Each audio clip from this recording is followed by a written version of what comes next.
Et dire que toute l'histoire aurait pu être réglée en 1 minute. Bonjour à toutes et à tous, c'est Erwan, je suis trop content de vous retrouver aujourd'hui pour parler de Tout sauf toi, Anyone But You.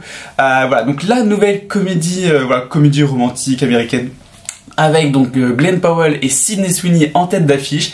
Et j'attendais beaucoup ce film pour plusieurs raisons. Déjà parce que j'adore vraiment les comédies romantiques. Voilà. Franchement c'est un genre que j'aime beaucoup.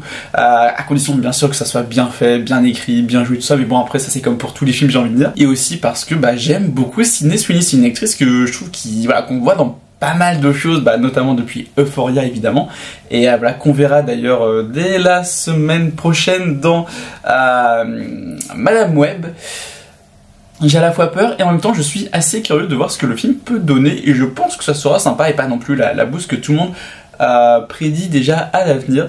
Voilà, mais reconcentrons-nous sur Tout sauf toi. Et donc Tout sauf toi nous raconte l'histoire de Béa et Ben qui vont se rencontrer, le feeling va très bien passer, ils vont passer la nuit ensemble, tout va être parfait, jusqu'au matin où il va y avoir un petit truc qui va faire qu'ils ne vont plus jamais vouloir se revoir. Le problème c'est que plusieurs mois plus tard, ils découvrent que la sœur de Béa se marie avec la meilleure amie de Ben et les deux vont donc être forcés d'assister au mariage en Australie et donc de passer un séjour ensemble. Et je vous laisse un petit peu imaginer à quel point ça peut, on va peut-être pas dire virer au drame, mais pas très loin quand même.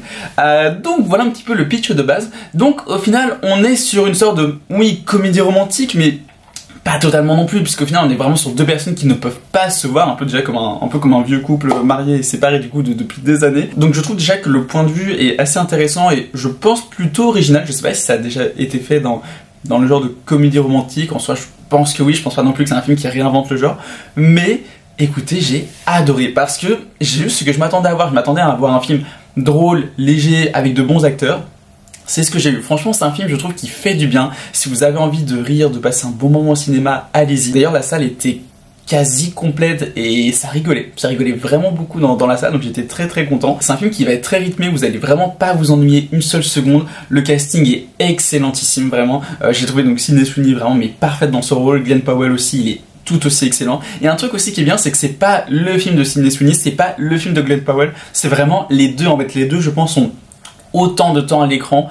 Ils ont chacun, on va dire un peu leur vie, parce que forcément, évidemment, ils vont essayer de pas se voir de se voir le moins possible du coup, donc voilà, pour pas s'entretuer ou se déchirer ou voilà quoi. Et du coup on va vraiment suivre les deux, je trouve, de manière vraiment égale, et ça c'est, je trouve c'est vraiment bien fait. Il y a une belle réalisation, il y a de bonnes idées au niveau des gags, c'est assez touchant aussi mine de rien. Je trouve que il y a pas mal d'émotions, on va vraiment approfondir les personnages vont vraiment être travaillés, et surtout un truc je trouve qu'il est hyper important dans ce genre de film, et là qui se ressemble il fois 10 000, c'est l'alchimie. Vraiment il y a une alchimie qui est tellement forte entre les deux acteurs, c'est hyper impressionnant. Et c'est un film qui va se vouloir assez mature pour certaines thématiques. On a également on a quand même des scènes de nudité, il n'y en a pas des masses, hein. Il y en a peut-être 2 je dirais dans les 2-3 max dans mes souvenirs, mais soit ça va être pour faire rire, soit ça va être vraiment justifiant selon le contexte, et donc du coup j'ai trouvé ça vraiment bien. Tous les autres personnages vont être aussi très attachants et très drôles, puisqu'on va être vraiment avec avec la famille du coup donc de la sœur de Béa, et donc du coup de Béa avec ses parents, tout ça. On va avoir aussi du coup les parents donc de la meilleure amie de Ben, donc du coup de la fiancée de Béa. Voilà, c'est compliqué dit comme ça, mais vous inquiétez pas, c'est super simple. Et donc on va avoir tout ce petit beau monde qui va interagir les uns avec les autres, faire en sorte aussi que les deux ne gâchent pas le mariage. Donc voilà, donc vraiment c'est très intéressant, et franchement si c'est un film qui est qui se passe en Australie, je pense qu'ils ont vraiment tourné là-bas, vu certains paysages ou en tout cas ils ont vraiment tourné dans des lieux qui font vraiment penser à l'Australie, donc ça vous dépayse et ça fait un bien fou. Donc franchement, si vous avez envie de passer un bon moment, je sais que je l'ai déjà dit, mais si vous avez vraiment envie de passer un bon moment au cinéma, allez voir ce film. C'est drôle, c'est rythmé, c'est frais, ça joue bien, c'est bien réalisé, il y a de bons gags, vous allez vraiment rigoler. Et voilà pour ma petite recommandation, j'espère que ça vous aura plu. N'hésitez pas, si vous avez vu le film, à me dire ce que vous en avez pensé, ce que vous avez aimé, pas aimé, un peu plus mitigé. Moi je pense que vous l'avez compris, c'est quand même un gros coup de cœur, j'ai adoré, mais après j'ai vraiment eu ce à quoi je m'attendais. Et on va se quitter maintenant, donc n'hésitez pas à vous abonner, activer la cloche, à mettre un petit pouce bleu, me suivre sur Instagram et partager la vidéo, et je vous dis à très bientôt, c'était Erwan, bye.